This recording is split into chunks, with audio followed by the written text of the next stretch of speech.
It's the end of the week, and so it's time to take out the trash.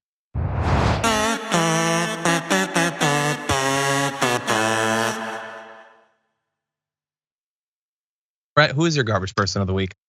My garbage person of the week is the CEO of Southwest Airlines. Here is his explanation for what went wrong and how they plan to fix it. With our large fleet of airplanes and flight crews out of position in dozens of locations, and after days of trying to operate as much of our full schedule across the busy holiday weekend, we reached a decision point to significantly reduce our flying to catch up. We're focused on safely getting all of the pieces back into position to end this rolling struggle.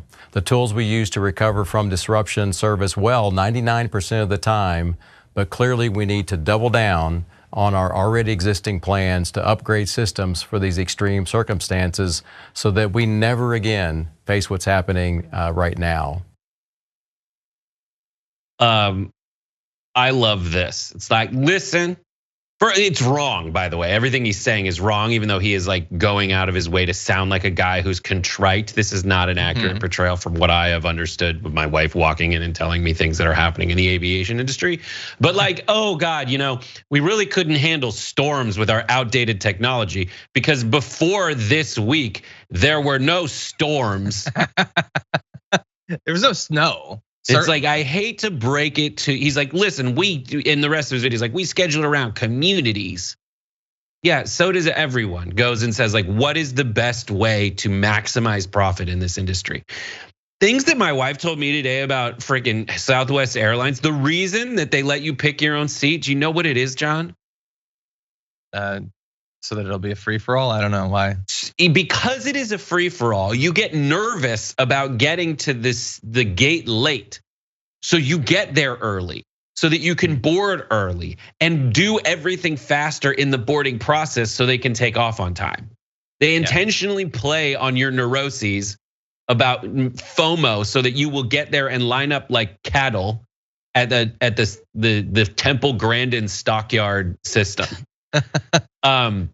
Yeah, you'll get there faster, you'll get on the plane faster, but there will be utter chaos at every step of the way because everybody's competing for limited goods. Yeah, and so wifey told me that there's also a letter from a Southwest pilot who was like, what is he talking about? We weren't where we were supposed to be.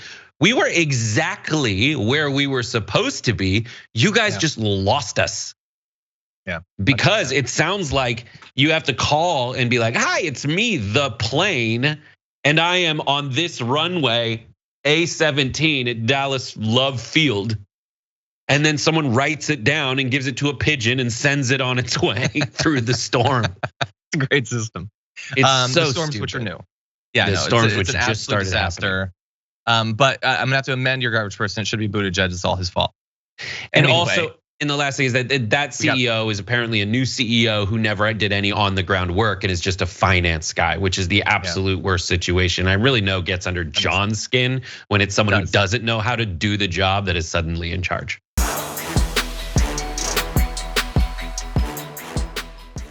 Check out the Damage Report podcast each day, wherever you get your podcasts, whether Pocket Casts or Stitcher or iTunes.